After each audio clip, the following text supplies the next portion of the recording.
guys. So it's 5:02, so it's time to start. So I would like to welcome all of you in this talk, which is called Introduction to Social Engineering, brought to you by IT Hub Prague.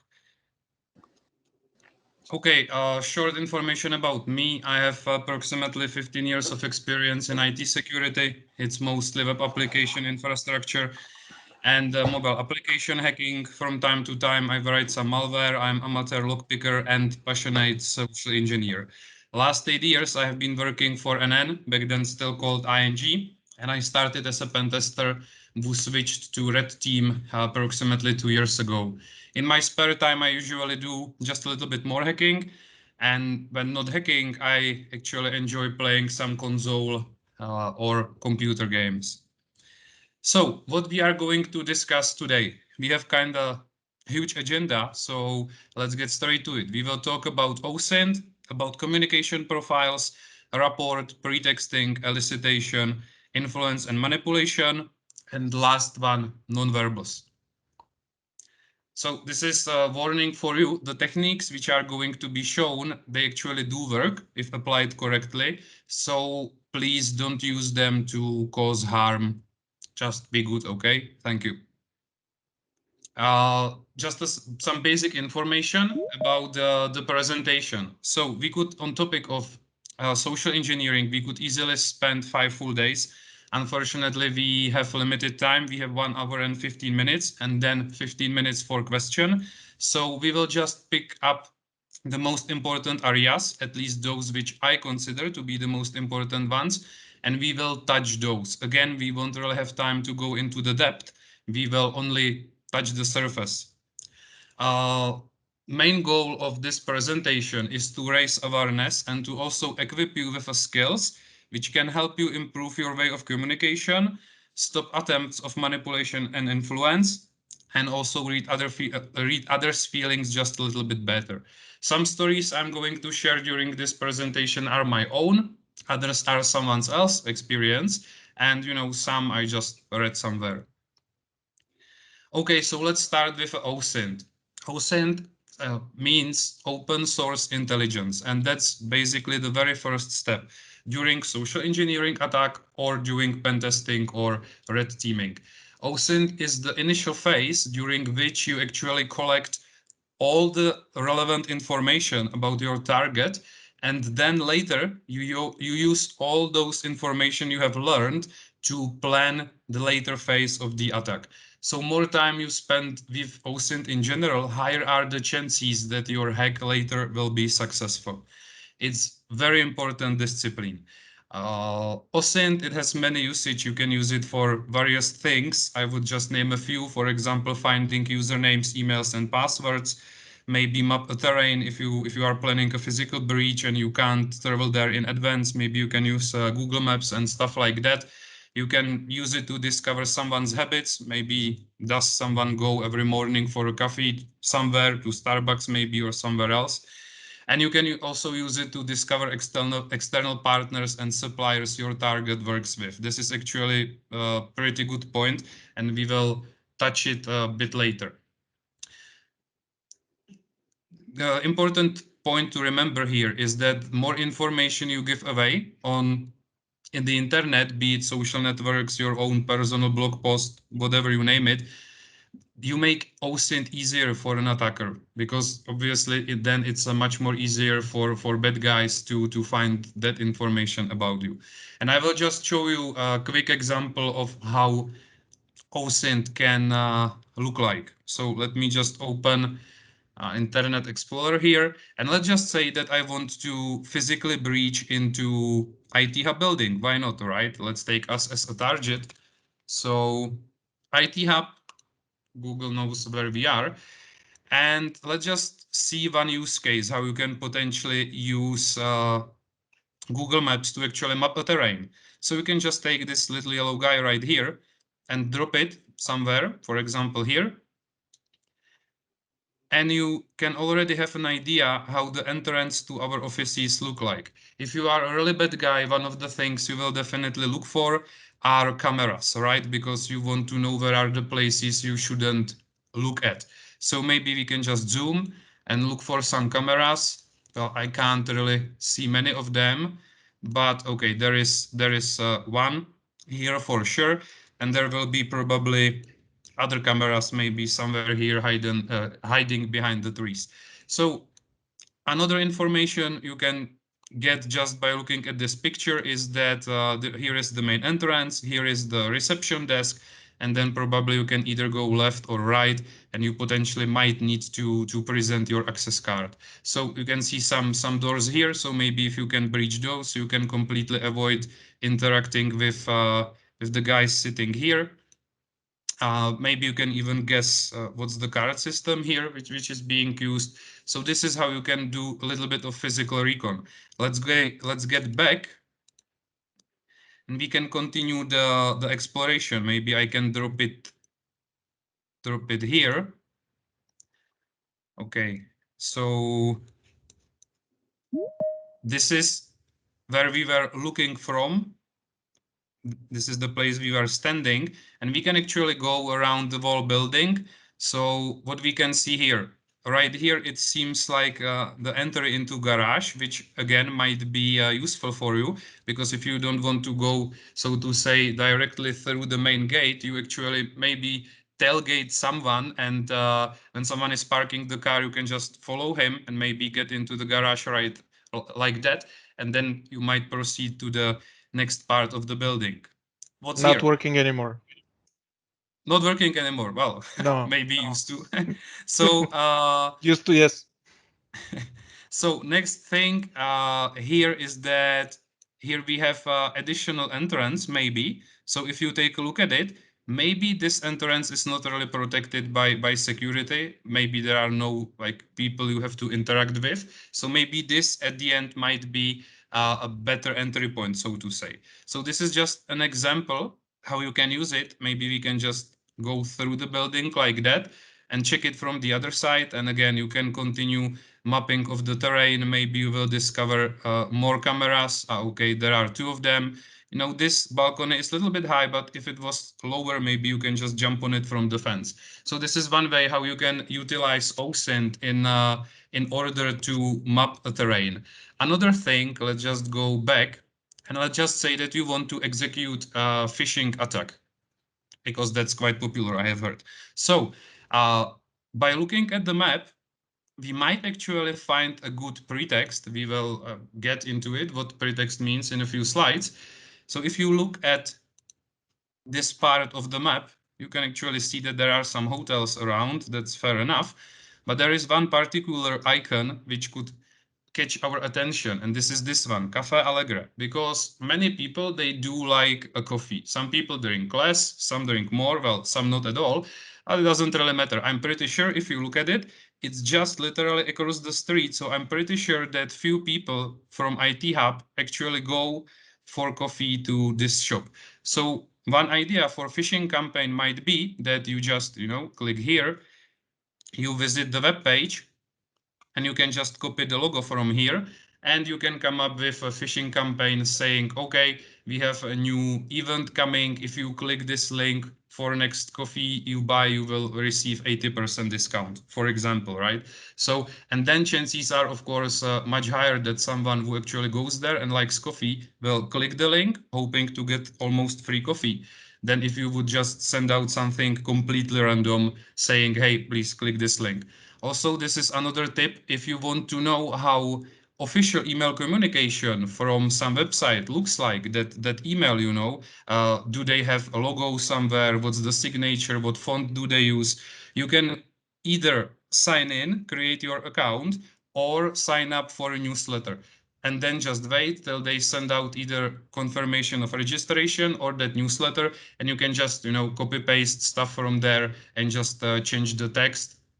So then again, it will be more like trusted. So these are just examples. Okay, I will show you one more. One more example of collecting, let's say, email addresses. So this one, it's called Hunter.io. You just go there and let's say that I want to get emails which ends with nn.cz. I just click find addresses, and you can see that they have 52 email addresses there. Right now, because I'm not logged in, I can't really see the full email address. But if you create an account, which is for free, you will actually see the version which is not blurred. You will get the real data. And then if you pay some fee, I'm not entirely sure how much does it cost, you can actually get like unlimited data, because with free account, you still have, I think, like 50 resources per day or something like that. So you can grab emails, for example. If they have also phone numbers, you will find the phone numbers listed here as well. Important information which you can find on this website is actually the format which they use for the email address. So here, Hunter.io identified that and then uses first name dot last name at NNCZ. So if you just don't want to register here, you can just, head to LinkedIn, scrape LinkedIn for all the people who work for NNCZ, just put their first name dot last name, and you have pretty awesome list for phishing attacks. So this is, of course, one of the sites which you can use. Let's just go to Google. So as I said, OSINT is pretty complicated topic, so I just would like to point you here for additional resources. This is called OSINT framework, and it can help you with your OSINT adventures. So if you just want to do some OSINT about IP addresses, for example, you click here, and then you have subcategories like geolocation, IPv4, etc. Maybe a blacklist, so you can just expand that, and it will point you to sites which can help you with this particular kind of OSINT. Or how is it also referred to, reconnaissance? That's kind of similar. So OSINT framework definitely worth checking out. Okay. Communication profiles. So communication profiles in general. There are many different techniques and even products and methodologies how you can categorize people's different communication profiles. I'm using so-called discs. I'm not affiliated with them in any way. I don't work for them. I don't sell their products, but this product actually works for me the best. So that's why when talking about communication profiles, I will be referring to this communication profile, but of course this can work with any other technology which can be used for the same. So why are communication profiles important? Well, because each of us, we have different preferences when it comes to communication, right? Some people are more direct, some of them focus more on task, other focus more on other people. And this is basically the goal of DISC, because DISC created four separate groups. One is called D for dominance, I for influence, C for consciousness, and S for steadiness. And each of us can be put in one or two categories. Usually one of them is major and the other one is minor. So people who are either D or I's are usually more direct and faster paced, while people who are either C or S are usually indirect and slower paced. Also, D and C's are more task focused, and I's and S are more people focused. So why is that important? Because obviously, depending on which group you belong to, you prefer different approach in communication. First of all, you should really know your communication profile, because if you know it, then you know the weaknesses which comes with it and strengths, and you can make sure that you will avoid the weaknesses. This is very important. First of all, learn your communication profile so you can work on the weak spots, so to say. And second, if you are able to guess or rather estimate the communication profile of the person you are dealing with, then chances are higher that your communication will actually be smooth and successful, because you will talk with the other person in a way that he or she likes. So here is some key characteristics. So people who are S are good listeners, team players, they are possessive, I's are enthusiastic, optimistic, etc. I won't really read all of that. You can read it because I'm pretty sure we will publish the slides later, so you can go through it. Even at the end, it's, I guess, very last slide. There is even more comprehensive description with, weaknesses and motivation. So you can go through it and learn those information and use it to estimate someone else actually profiles. Just to remember that each of these people from these groups prefer different style of communication. Just to give you an example, so this is, as it happens, my communication profile. It's a little bit of a sensitive information, but I don't really mind sharing it with you because it's a nice example. So as you can see, I'm a clear I, and I mean like pretty high one, right? The score there is really high, and then a little bit of D, a little bit of S, and almost no C. So this means that I have some probable strengths. For example, I'm enthusiastic, I'm persuasive, and I'm outgoing. My lack of C means that I'm accurate, firm, assured, fearless, even revolutionary, which is cool. On the other hand, this also means that my communication profile has some weaknesses. So, for example, I can be unrealistic, overly emotional, and over talkative. To be completely honest with you, yes, this profile is correct. And also the lack of C can mean that I'm reckless, defiant, rebellious, and even radical.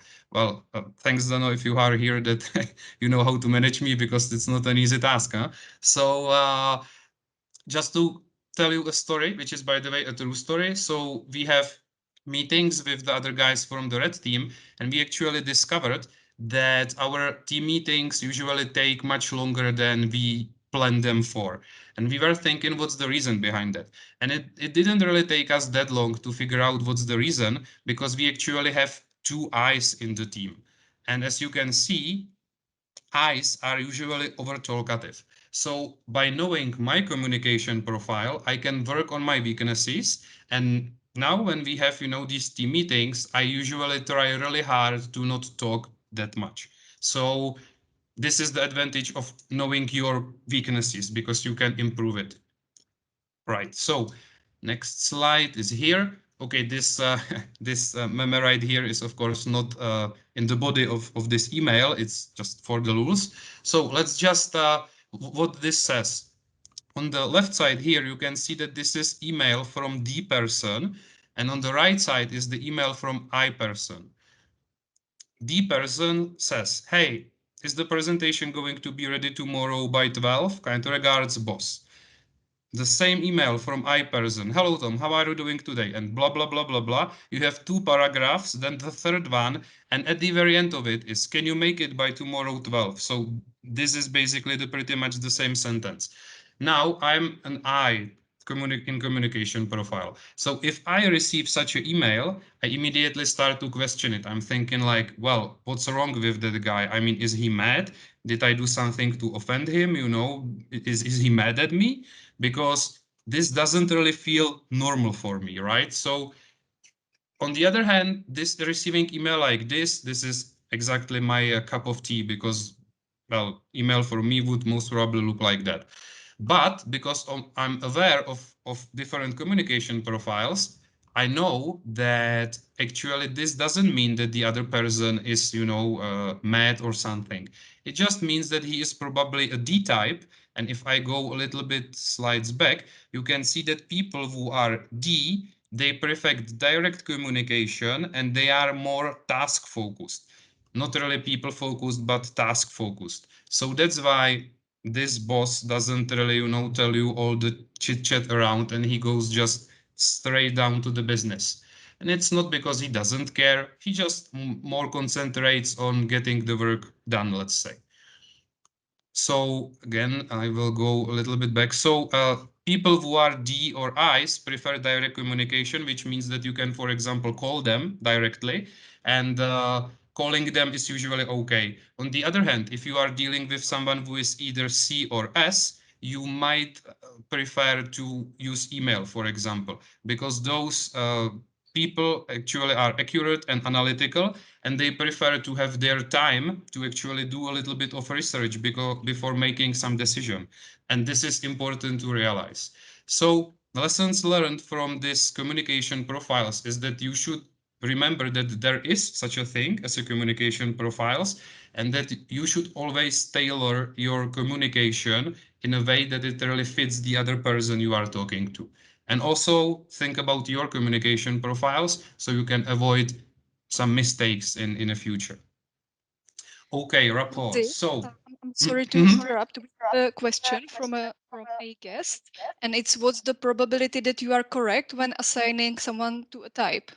What Veru, do you think? may I kindly ask you to keep the question at the very end because I will be very short on time, so I Yeah, yeah, don't want sure.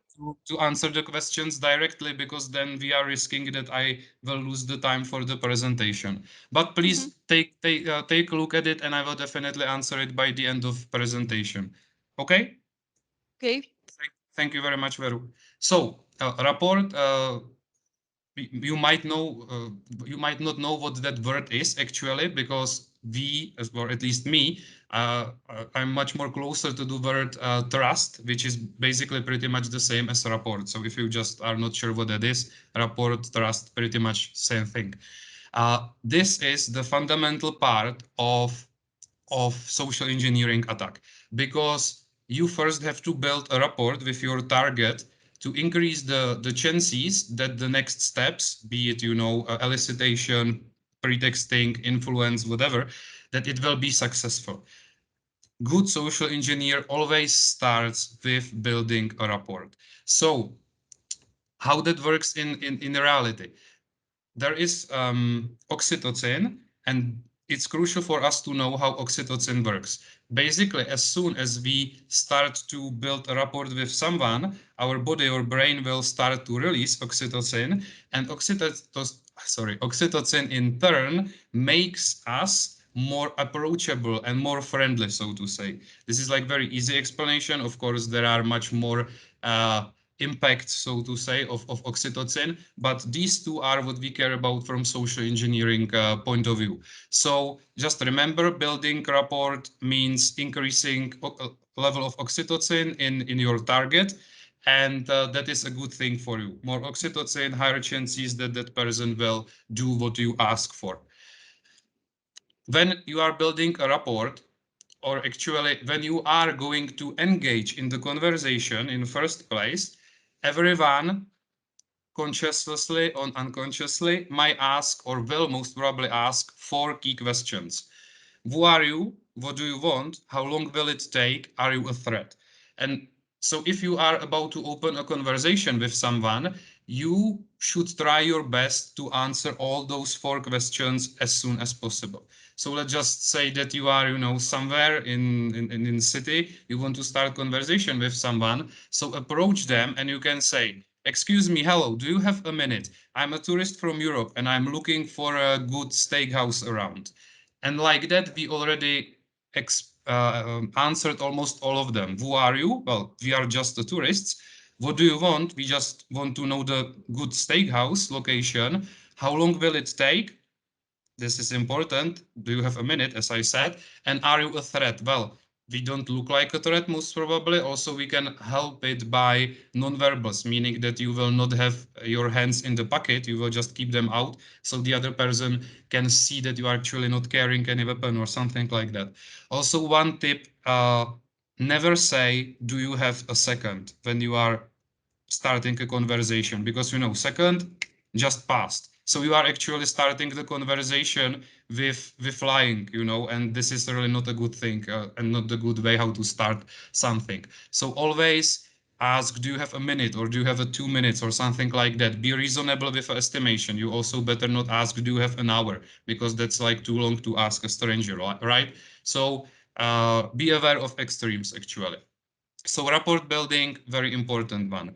Some techniques which can actually help you to build a rapport.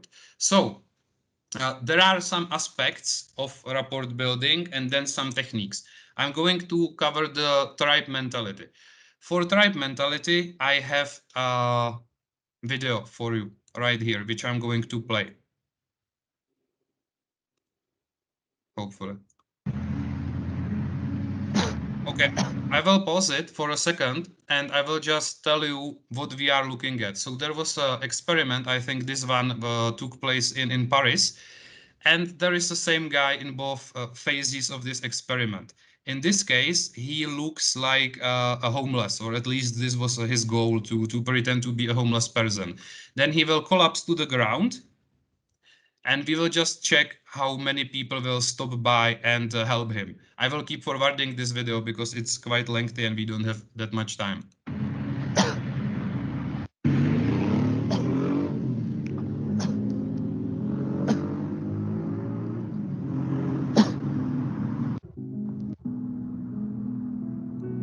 Aidez-moi.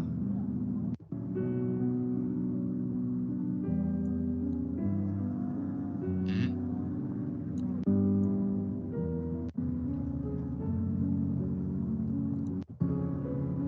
Aidez-moi. For an agonizing.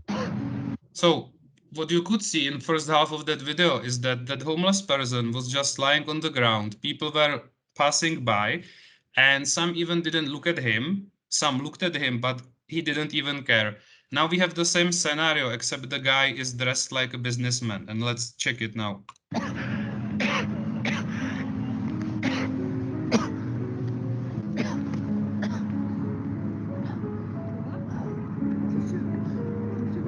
So you can see that it didn't even take like 5 seconds or something like that. It was like, almost constant.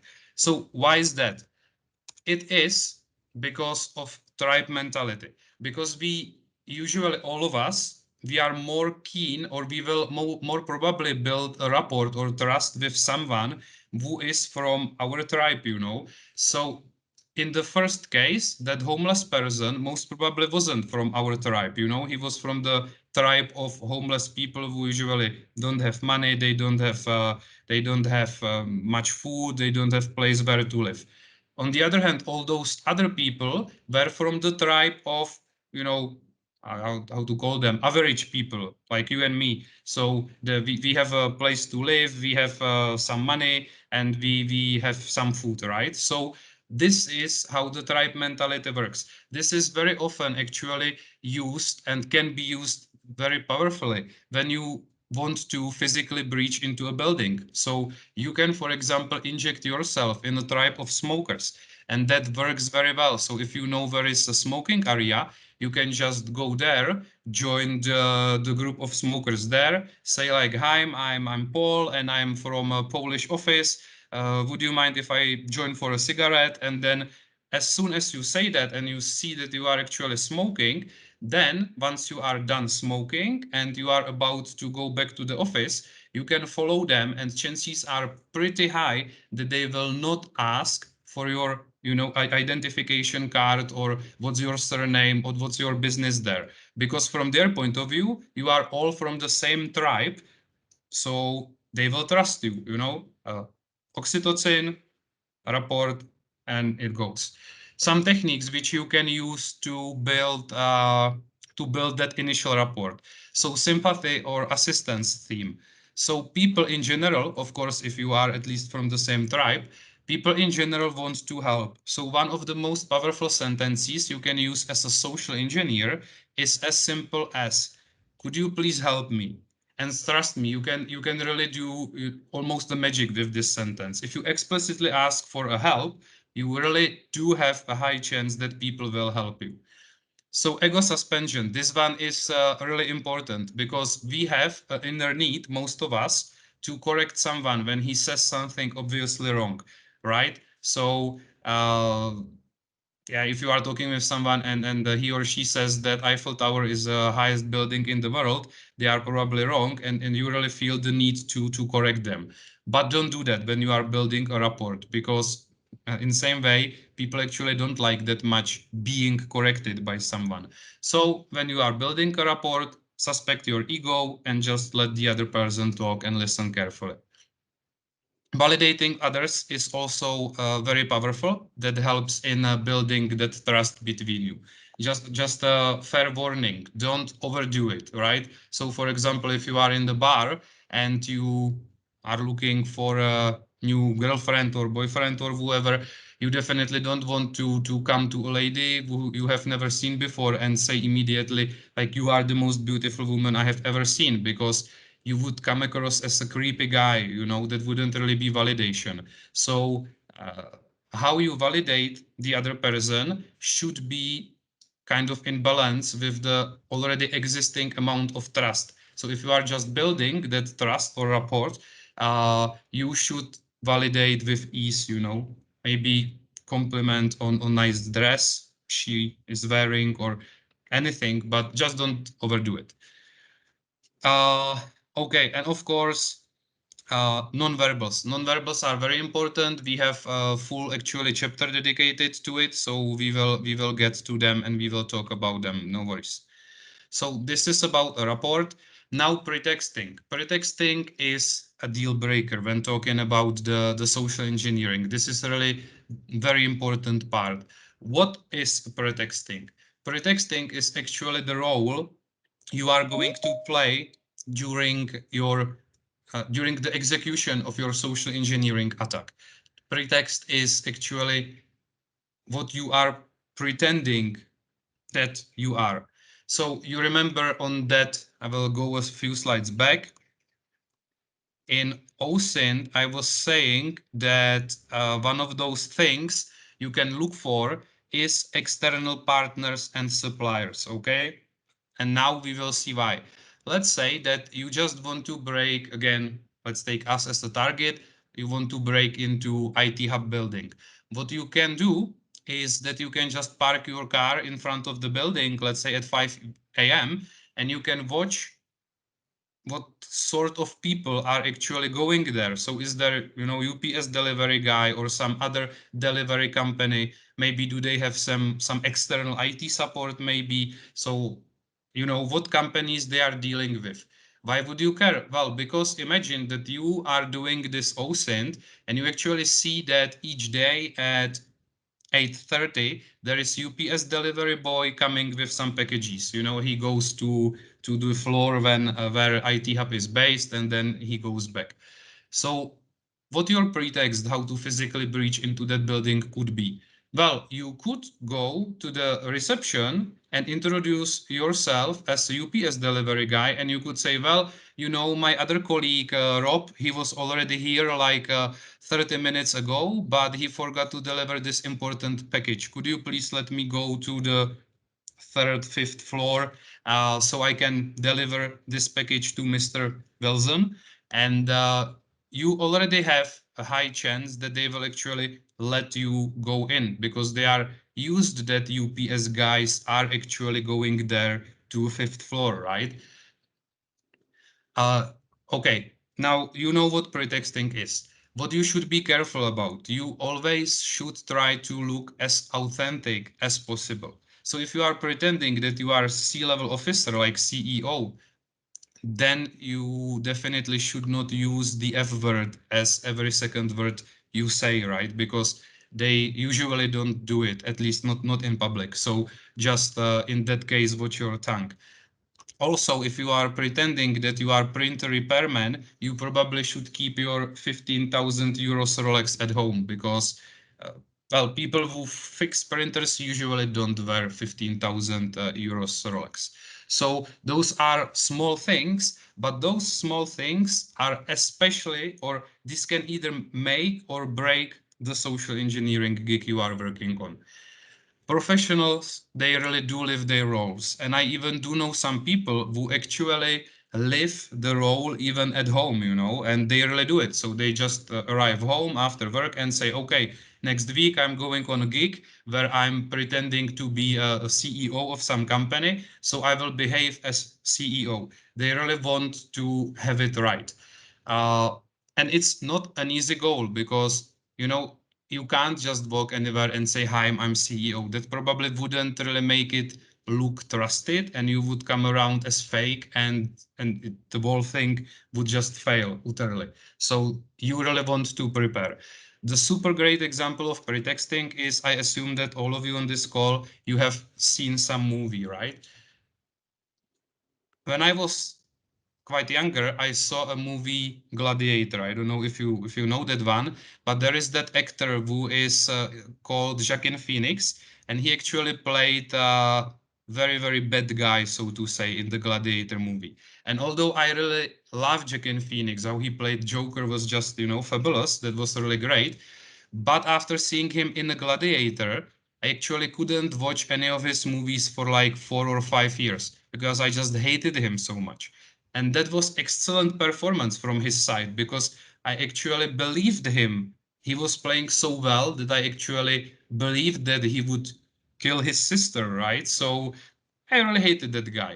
And this exactly should be you when you are doing pretexting. You should be trusted, and everything you do and you say should really match. Uh, Props, this is very important. So again, back to the example with UPS delivery guy. Of course, if I walk there with a t-shirt like that and, with some shorts and I say, hi, I'm a UPS delivery guy, they most probably wouldn't trust me at all. I better equip some props. That means like some items, whatever. It might be like a car even, for example. Bad guys really go that far that they rent a van, for example, and they spray UPS logo on that, and they will arrive that just to make their pretext look more solid. So that's a real deal. Also, you should probably, when you are doing the OSINT, you should map out exactly how those people who arrive at that building, how they clothes looks like, so you can mimic that as well. So props are very important also in the hands of social engineer. Also, pretexting can be applied in parenting as well. So I have one example for this. So let's just say that you have a daughter and she is young, let's say 10 or 12 years old, and you put in place a house rule that she is not allowed to leave her house after 8 p.m. because you are just afraid. So you put a house rule in place. And then a few weeks later, you learned from your neighbor that she actually broke the house rule because your neighbor saw her outside. And now you are just about to confront her with that fact. But you should decide what pretext you are going to uh, use actually. So you can either go with the furious parent who will run straight into her kid's room, you will kick the door, open and start to yell all over the place. I know you broke the house rules and you are a bad girl. No mobile phone for you, no internet, no computer, no TV. That's it. Well, this might work actually. She might get scared and you will punish her. That's in that way that will work. But let's be honest, this is not how kids should be raised, because this, what you would use in this case, it's so-called principle of authority. You just dictate the rules because you are in power to do so. You are a parent, she is kid, so she must listen. Okay, fair enough, but it might not necessarily be the best option. What about the other pretext, which could be the concerned parent? And that actually means that, again, the same situation, she broke the house rules, but you will calmly walk into her room and says, hey, look, sweetie, we had a deal. You are not allowed to leave the house after 8 p.m. And I know for a fact that you were outside. I just would like to know why you broke these house rules, because we are afraid, and that's why we don't want to let you out after 8 p.m. And then she might like open to you and she might say, well, Daddy, I'm really sorry, but I had to break the house rules because I haven't seen my best friend Mary for 3 months. She was really sick. And this was the only time I could see her, so I really didn't want to break it, but it was the only way for me how to meet with her.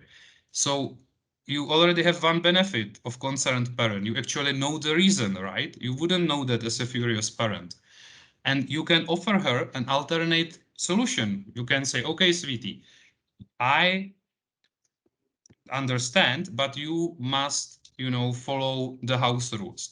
Next time you feel like you want to break them, just let me know and we will figure out some alternative solution. Maybe you can just ask your friend to come over to our place and you can just play at house, and that's completely fine.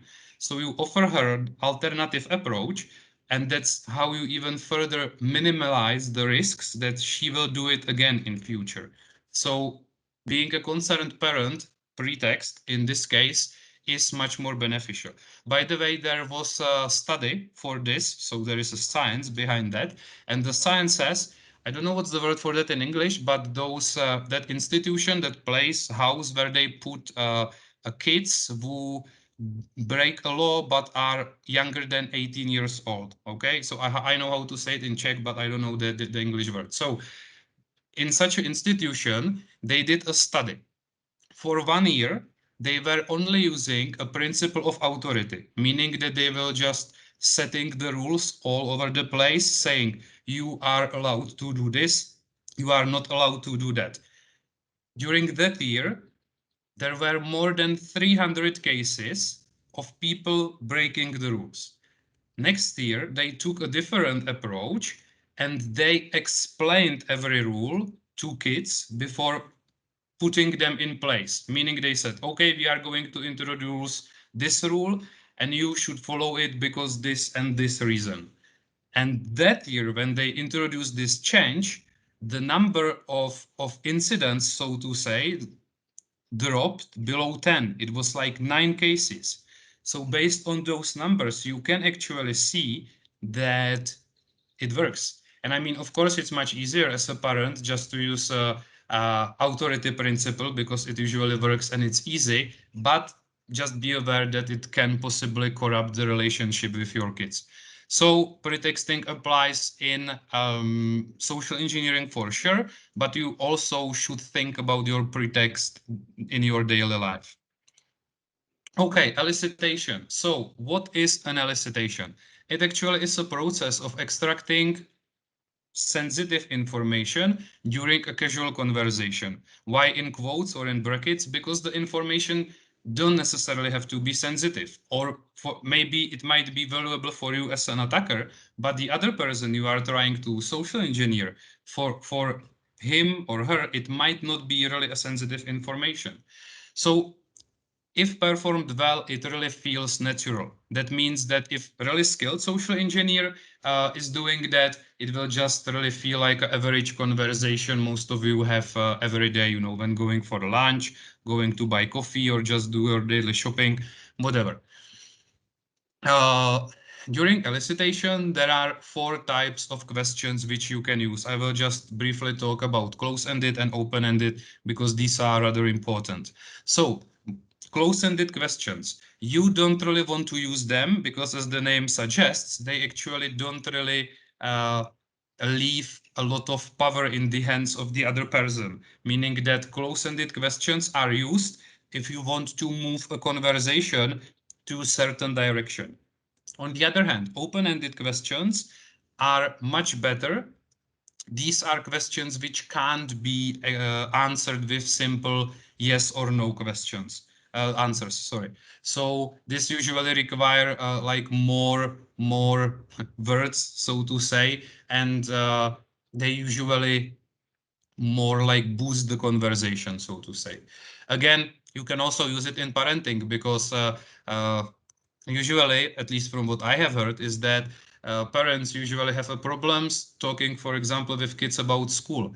And do you know the reason behind it? Because they use close-ended questions. You know, kid comes home from school and the parent asks, "Did you have a good day at school?" This is a close-ended question because it can be answered with simple yes or no. And that's how the kid is going to respond. Well, yes, or no, I didn't, you know, and you want to really start a conversation. So if you want to engage more into the conversation, you should use open-ended questions, right? Okay. Uh, Elicitation. So even in US, they do realize how dangerous elicitation is, and that's why their Homeland Departure of Security uh, published such a brochure like this one. It has actually 2 pages. This is one of them. The second one. This paragraph talks about the elicitation. You already know what it is, but these blue titles are, let's say, the techniques which you can use during elicitation to make your target to talk more. I will just go through a few of them, those which I consider interesting or which I have used myself in past. So appealing to someone else's ego, I really like the example which is written here, so I will just read it. Intelligence officer, you must have an important position in your agency. Our host seems to think very highly of you. And then you say, well, how nice of you to say so. As a matter of fact, my job isn't all that important. What I do is, and you know, now the intelligent officer managed to learn what is your position, and he made you talk about your job. So of course, then he can, continue asking questions, right? So for example, you can say, what I do is that I'm chief financial officer, for example, and then as a social engineer, you might proceed and say, oh, social engineer, that reminds me, I was assigned in our company a goal to assess some RFID systems which we could use because we are still using the old keys, You are from a big company. Do you have any idea what you guys use? And there is a high chance that the other guy will say, well, I'm CTO, so I just signs the checks. But only thing I know is that I have this little card, and he just show you the card, and then you immediately know what type of card that is. So appealing to someone's ego is very powerful. Expressing mutual interest is also very strong weapon, because if you pretend that you have the same interest as the other person, you have already established a common ground. Again, you are part of the same tribe. Rapport is building, and if you chose wisely that subject of that mutual interest, of course, you can talk about that sensitive topic and maybe get sensitive information out of that conversation. And the most powerful among these is deliberate false statements. Guys, this really works. This is super powerful because, as I said, like a few slides back, people have inner need to correct you when you are wrong. And as a social engineer, you can actually take advantage of that, and you can make deliberate false statement, letting the other person to correct you. So let's just say that, you are at some IT security conference, and because you like challenges, you challenge yourself that you want to learn whether NN has 24/7 security monitoring or only from 9 to 5, for example. So you just engage in the conversation with the guys from the SOC with using OSINT, you know how to find them, right? And when the report is sufficient, you might pull off that deliberate false statement and say, well, I know for a fact that there are no companies, no insurance companies in Europe which has 24/7 security monitoring. And with very high probability, in case, of course, that NN has 24/7 monitoring, some of SOC guys would probably correct you and say, well, that's not true because we actually do have 24/7 and we are insurance company. So making deliberate false statement is like really powerful. So there was also one kind of research, so to say, which was really cool. So there was a guy, actually, he tried this in Vegas. And he just went around, and when he went around those food courts, and when basically he saw someone eating anything, he just approached him and he says, oh, you are eating a blueberry cake. You must be born in January. And the other person said, no, I'm born in August. The third, like my Uncle Tom, no, the 18th. And you just discovered the day of birth of that other person, which is already kind of sensitive information. Of course, there is no, connection between blueberry cake and being born in August or whatever. That's just a nonsense, but that's the point behind deliberate false statements. Okay, let's continue with framing. This, I was really thinking a lot whether I should include it in the presentation or not, and I decided that I will put it here. I can't really explain it into a depth because it's really complicated, but I just want to give you a general idea what the framing is about. So it has been proven by many different studies that we are used to think in frames. Everything we perceive from around us is or consists of frames. We might take an example of a restaurant, let's say. So if I say a restaurant, your frame of a restaurant, which consists from some elements and processes, might look like this. So some elements might be, there is usually a table, there is a food, there is a chef, cooking the food. There are waiters, yeah, maybe wine and stuff like that. There is menu, you can choose the dishes from. Some processes will usually come to the restaurant, you sit at the table. In better restaurants, you might be point at the table, then you are approached by waiters, you order the food, and then they will bring you the food. Okay, that's fair. What's important though is that we are learning since our childhood, as we are growing up, we are learning like metaphors, right?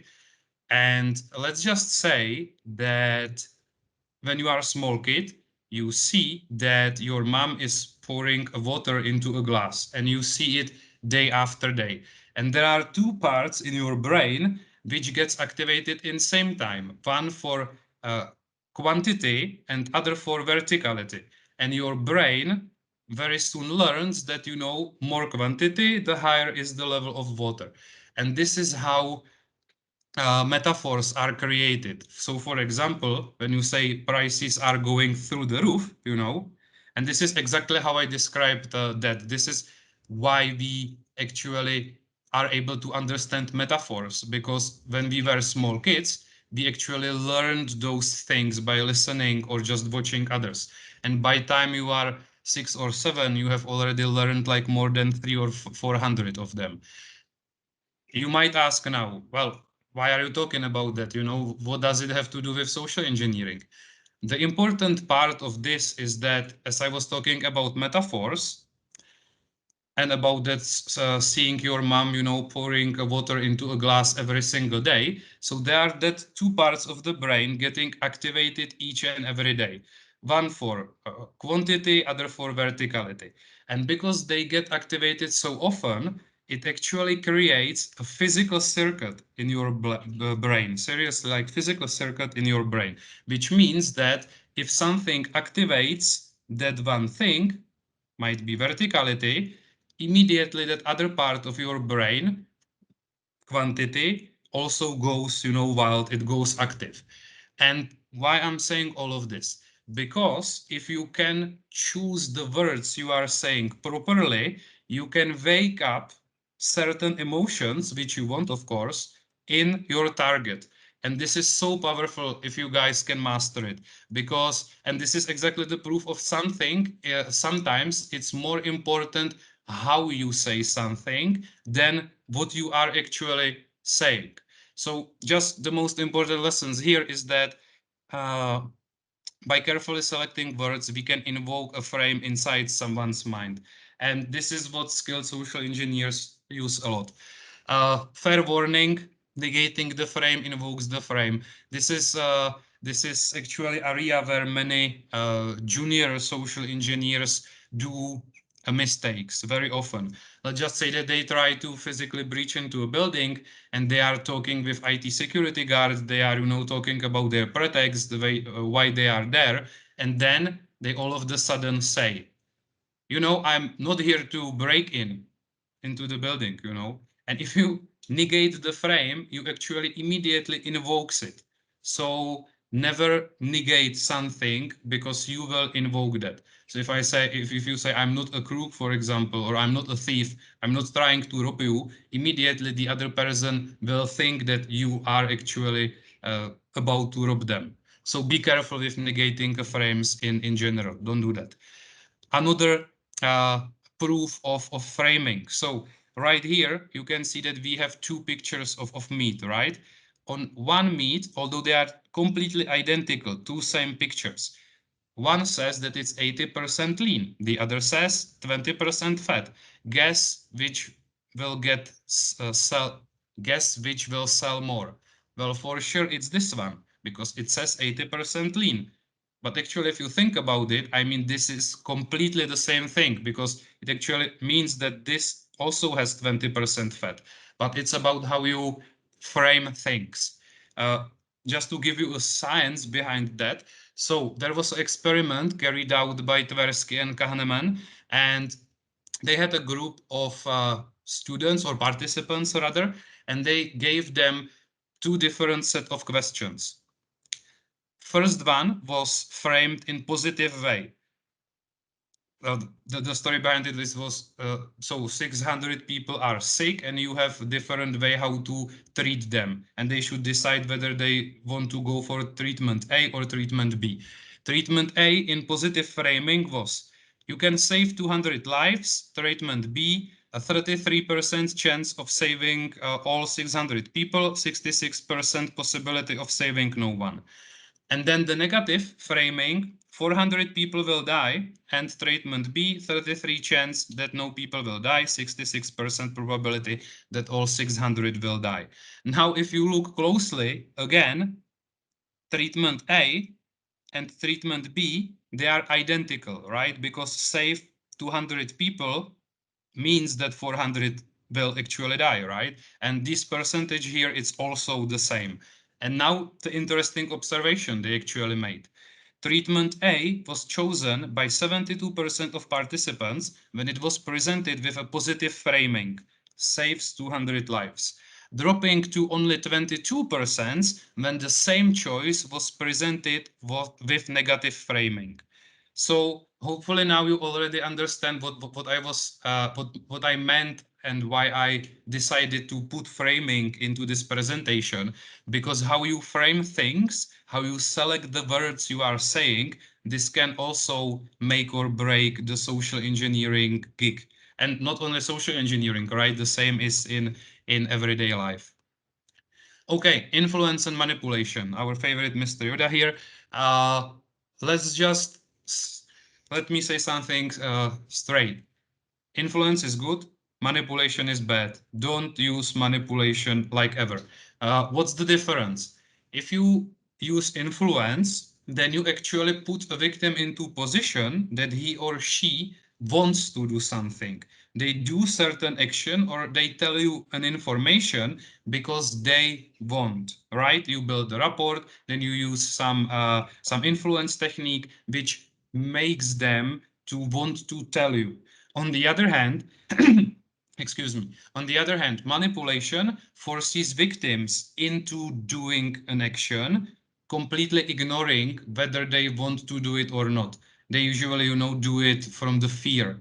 And you don't want to use fear as your social engineering weapon, because using fear will leave the target in very vulnerable state, and you don't want to do that. So please stick to influence. So some principles behind the influence. Okay, social proof, others do it, I shall do it too. So you can use these principles to actually influence or make someone to do your wishes. So that's social proof, how that works. Let's just say that you want to get email and date of birth from as many people as you can, right? Now, there is an example. Let's say that your pretext is, I am an iOS developer and I have developed some super cool iOS game.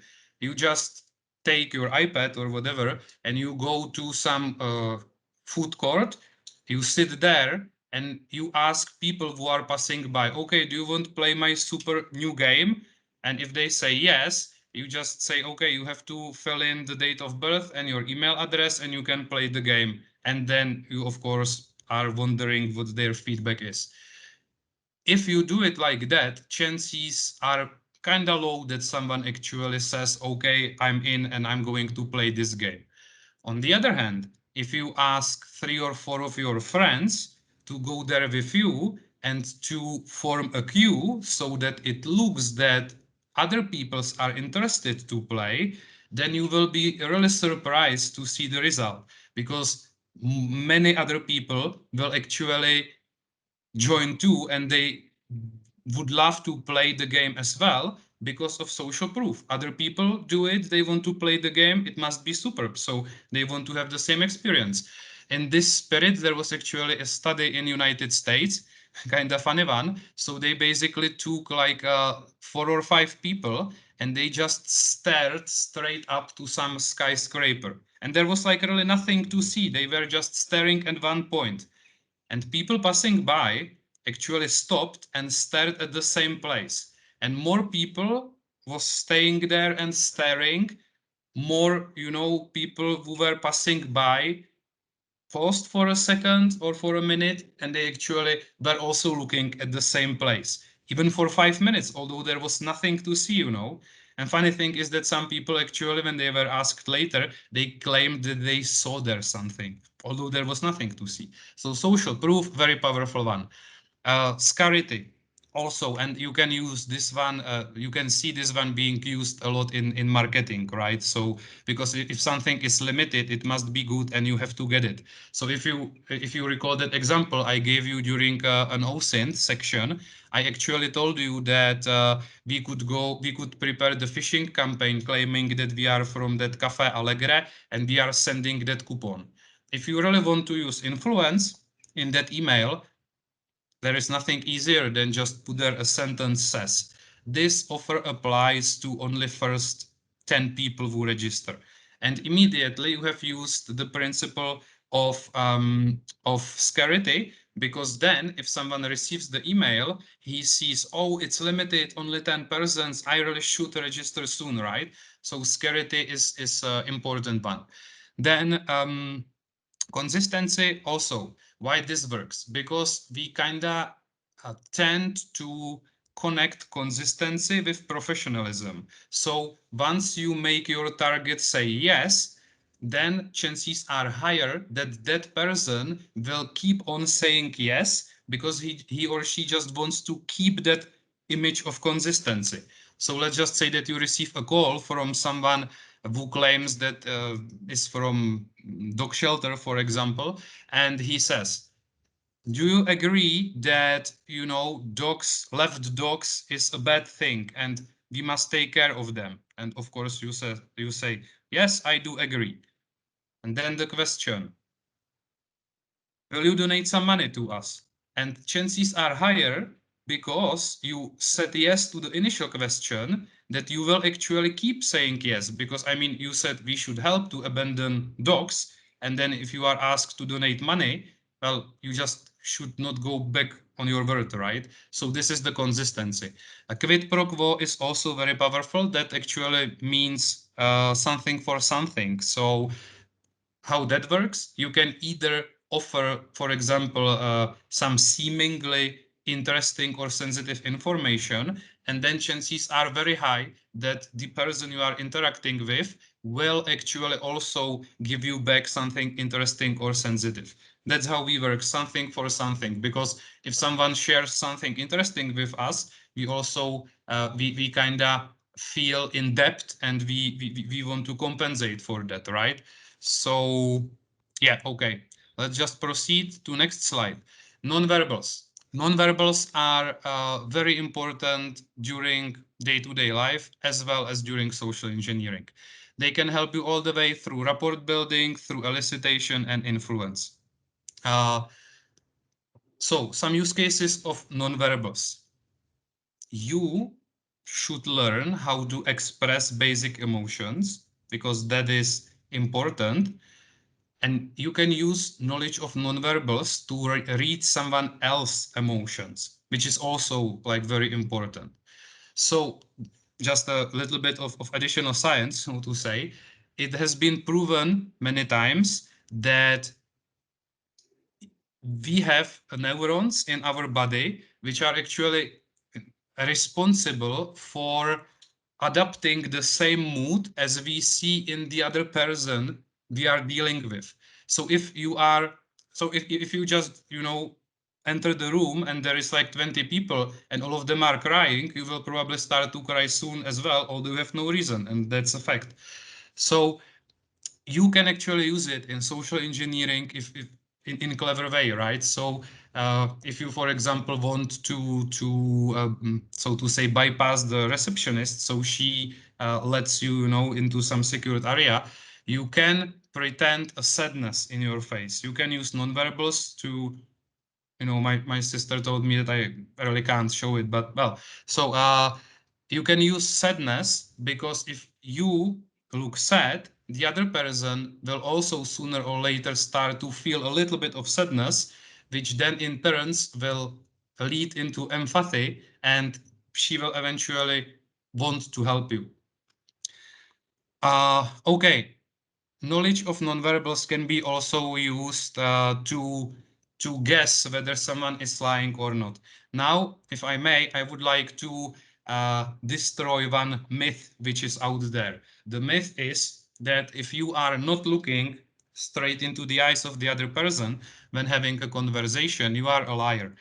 that is a false statement. It has been proven by 20 different studies. There is no connection between lying and looking sideways. Like, forget it. If you have ever thought that's a reality, no, it's not.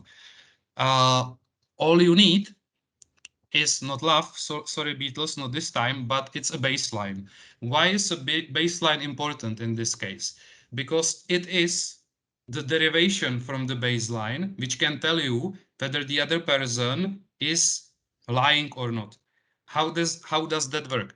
Well, let's say that I'm having a conversation with someone. So if I want to later guess whether that other person is lying or not, I must learn the baseline. That means that I should watch the facial expression, micro and macro expression, the rhythm and speed of their speech, etc.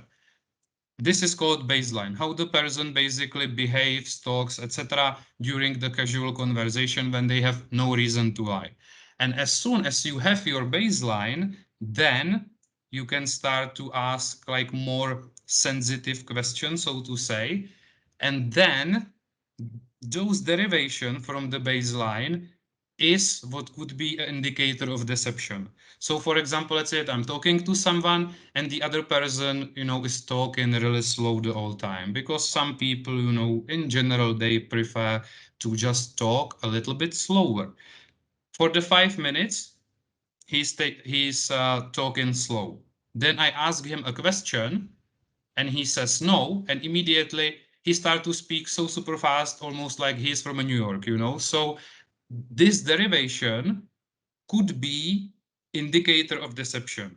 Again, it is not 100% accurate. It's I would call it educated guess, so to say, but it's not 100% indicator. The other person could as well be talking faster because he is running out of time and he needs to run for a train, for example. So it's really important to get an idea about the baseline, and more deviations there are from the baseline, higher are chances that there is a deception. Okay, difference between macro and micro expressions. So macro expressions are those expressions on your face which are there for longer, let's say from 2 seconds to 5 seconds or even minutes. Those are macro expressions, and they can be faked, because it's kind of easy. On the other hand, micro expressions, that's a different story.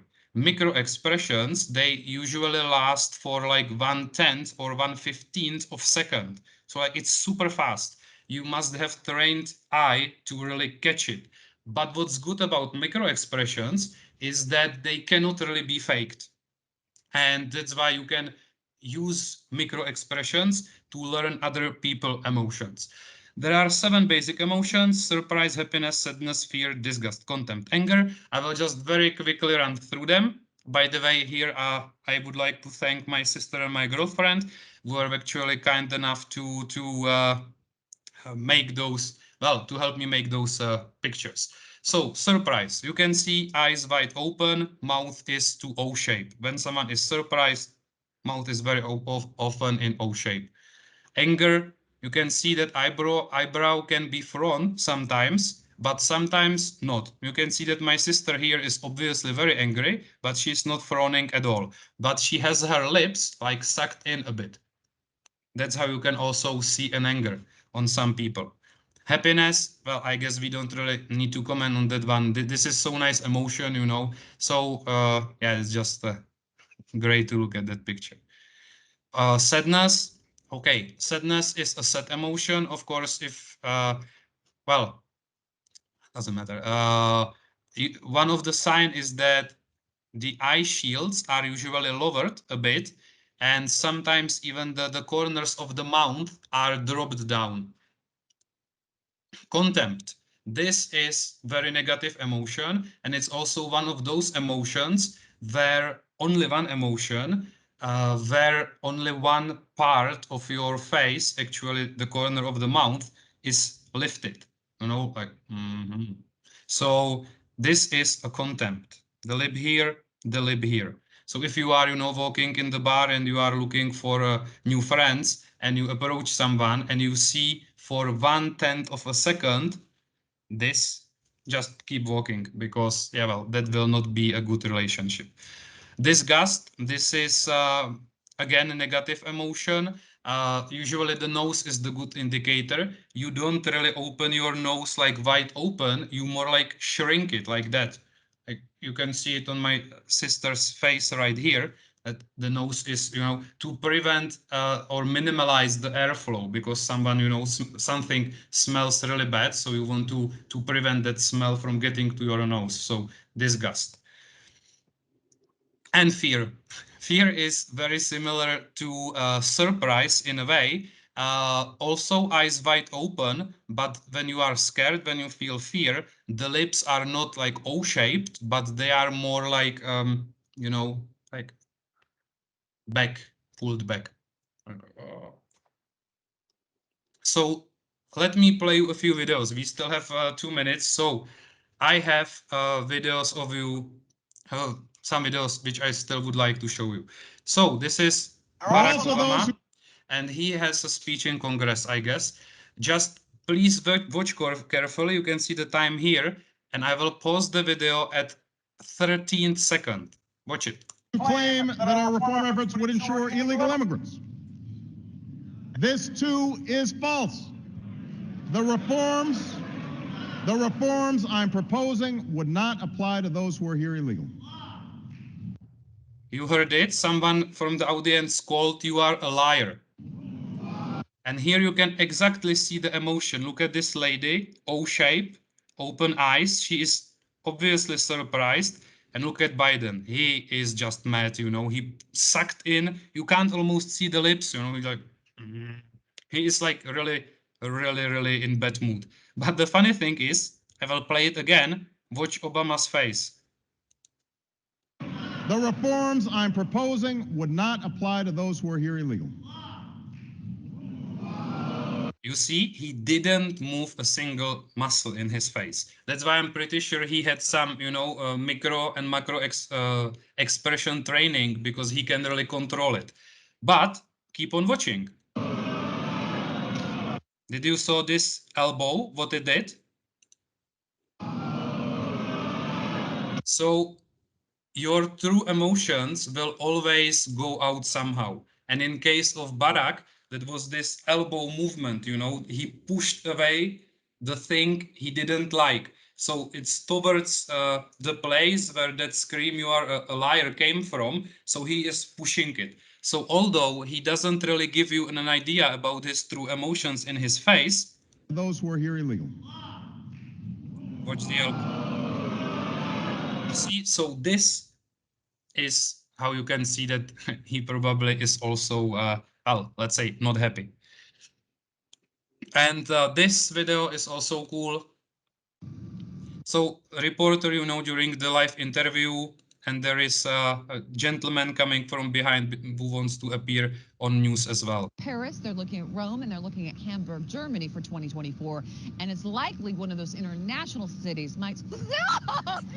I will play it again. They're looking at Rome, and they're looking at Hamburg, Germany for 2024. And it's likely one of those international cities might... You can see the fear, lips pulled back. Also watch the hands, she is covering the belly, so to better defend herself in the case she's attacked. And now watch the face of this guy. You see, that was surprise as hell. Mouth wide open, so you can see that he is genuinely surprised that she was actually scared. So that was just an example of face of micro expression reading in a real life. So some final thoughts. Mastering these skills can help you not only in your social engineering career, but in your everyday life. Yeah. Many problems in a relationship happen because of insufficient or wrong communication. That is especially true if you are, for example, a D type and your other half is like S type, let's say, then you both prefer different models of communication and you are looking for different things in communication. And this can lead to problems. So again, importance of communication profiles. Now, is everyone on the street trying to social engineer you? Well, most probably not. But in 99.99%, it will not be that case. But what about that 0.01%? Because there are social engineers out there, the good social engineers and the bad social engineers. So I'm not saying that you should be, rude or not friendly to everyone who approaches you and want to engage in the conversation. I'm just saying be cautious and don't forget that it's okay to say no. If you don't like the direction where the conversation is heading, just say bye and be on your way. Some techniques here might not work if you try to apply them. For many things, two important one, maybe you are just not good enough yet to apply them correctly.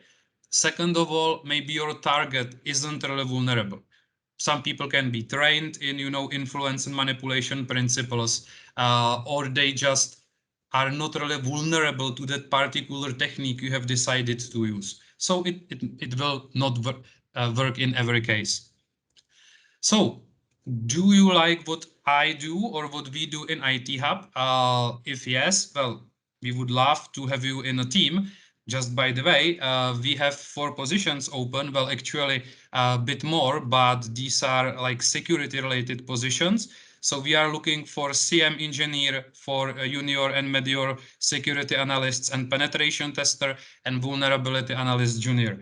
I know all these teams, they are super cool people working there. So if you are looking for new adventures, as they say, please ping me or ping anyone from our HR, and well, we will enjoy a nice interview. And hopefully you can join us in our team and also have some great fun in work. So here are some references and resources, because obviously all I was saying is not my original research. For example, that framing and the influence principles, I'm not the one who discovered them. It was discovered long time before. So here are some original resources where you can learn more information, and even some books.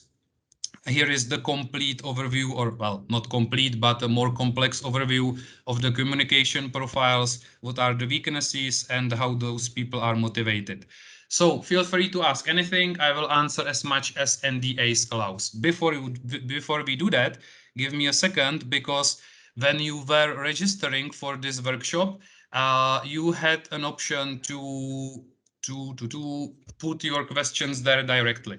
So I would like to go through the questions which were already asked and answer them, and then we will just open the discussion. And please feel free to ask anything. I will answer as much as my NDAs allow.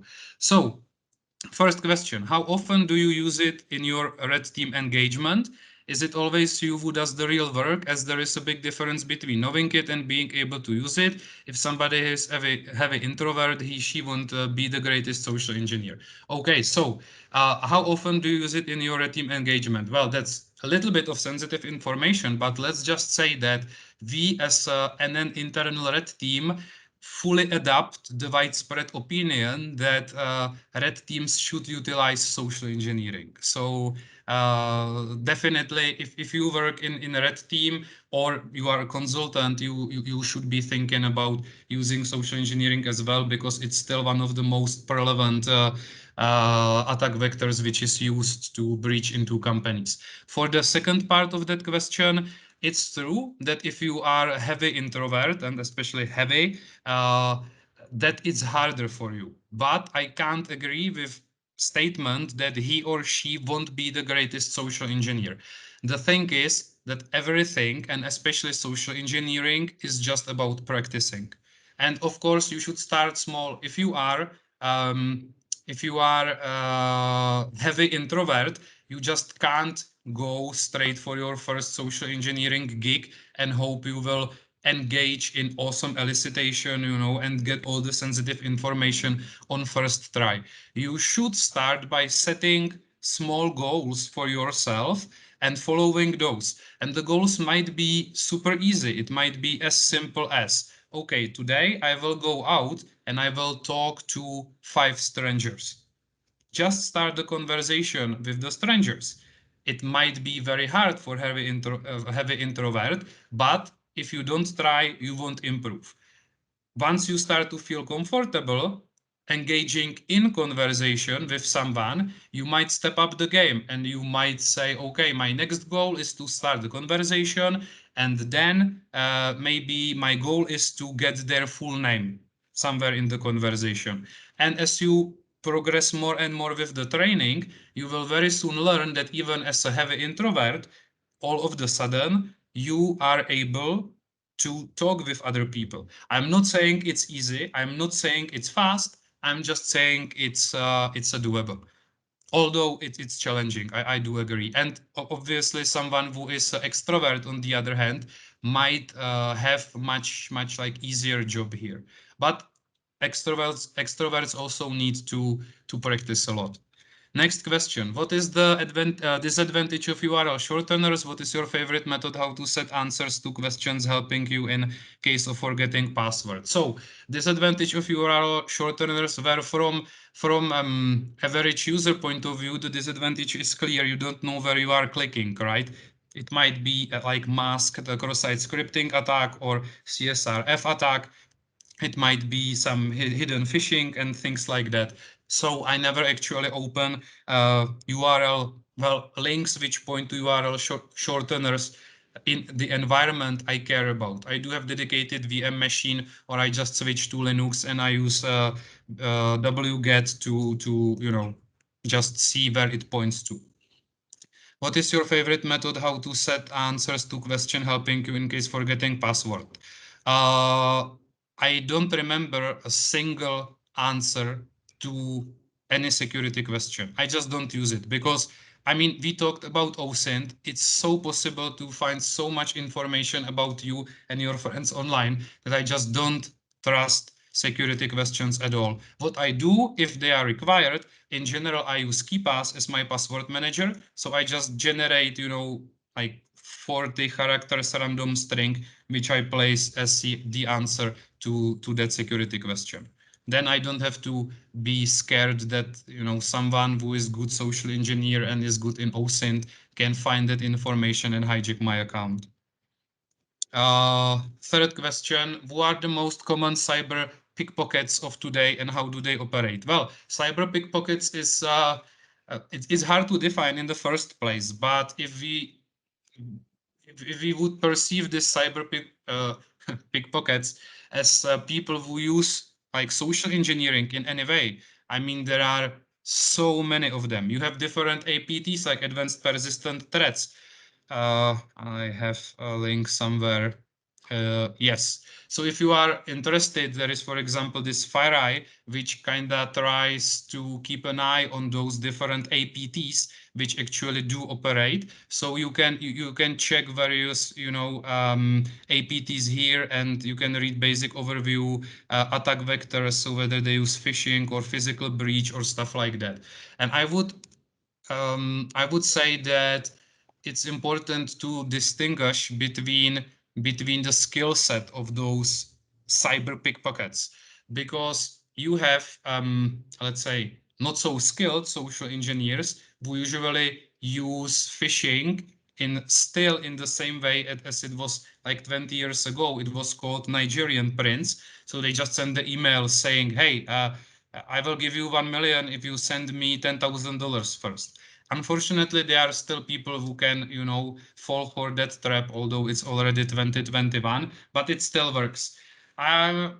Yeah, so this is one category, and the other category is those more skilled attackers like APT who have much more, let's say, advanced techniques, and they can apply, let's say, advanced psychology principles as we have covered today. So rapport building and manipulation or influence, etc. Okay, guys, so I guess that's really all from my part. Vercha, do we have any questions, please? Yeah, we have a question from a guest. What's the probability that you are correct when assigning someone to a type?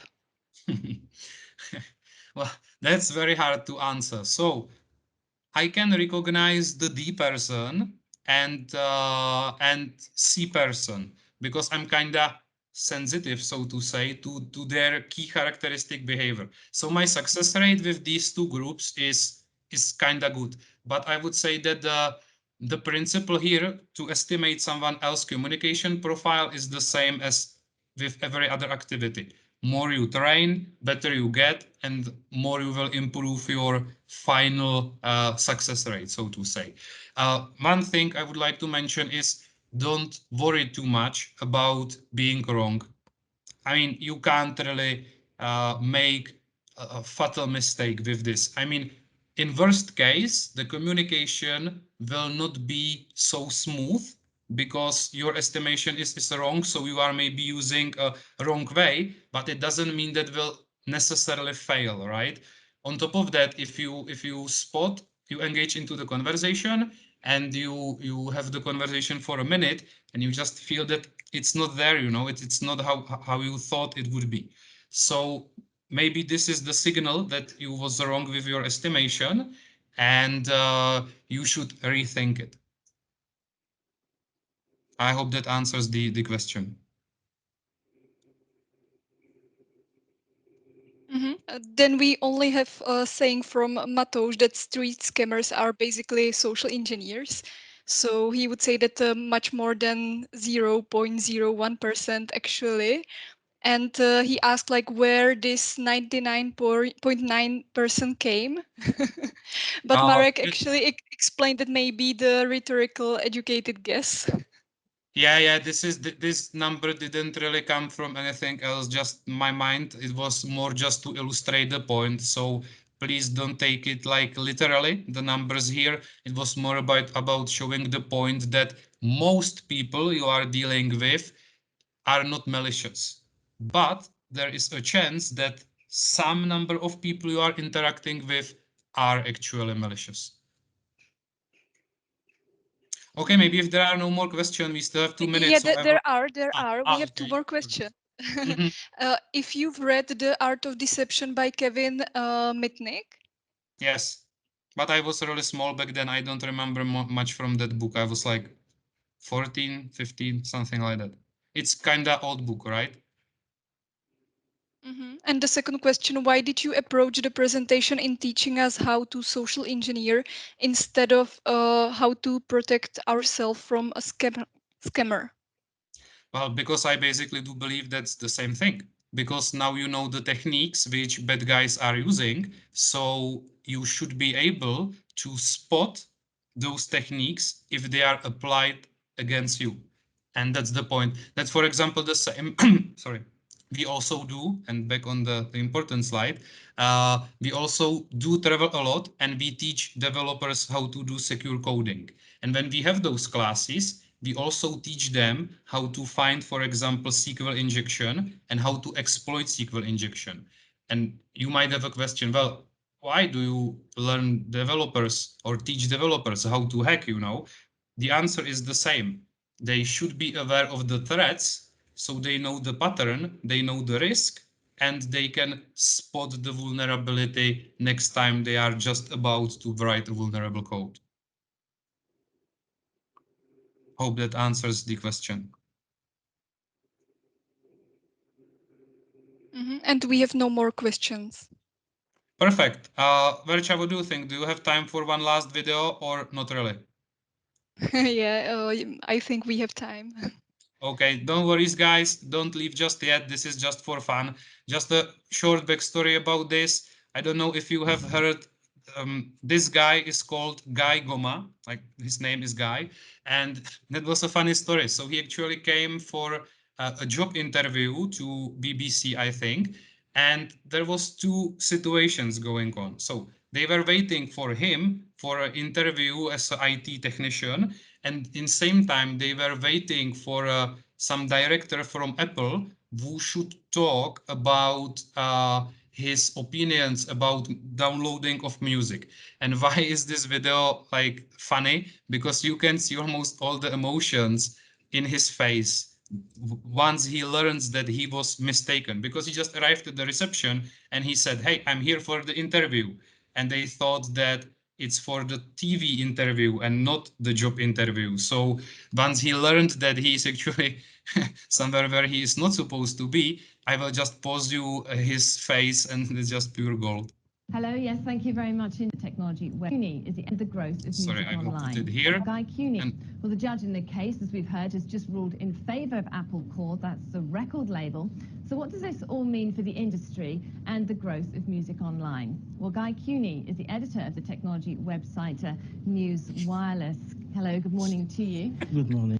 so I don't know if you saw it, but surprise, there was fear. Hello, there good is morning like to you. yeah, there is bunch of emotions. By the way, the cool thing is that if I keep playing this video, I will just turn off the sound, is that he did that interview. He continued, he carried on, and he always provided somehow like educated answers, I would say. So kind of professional performance. Okay, so this is really all from me, guys.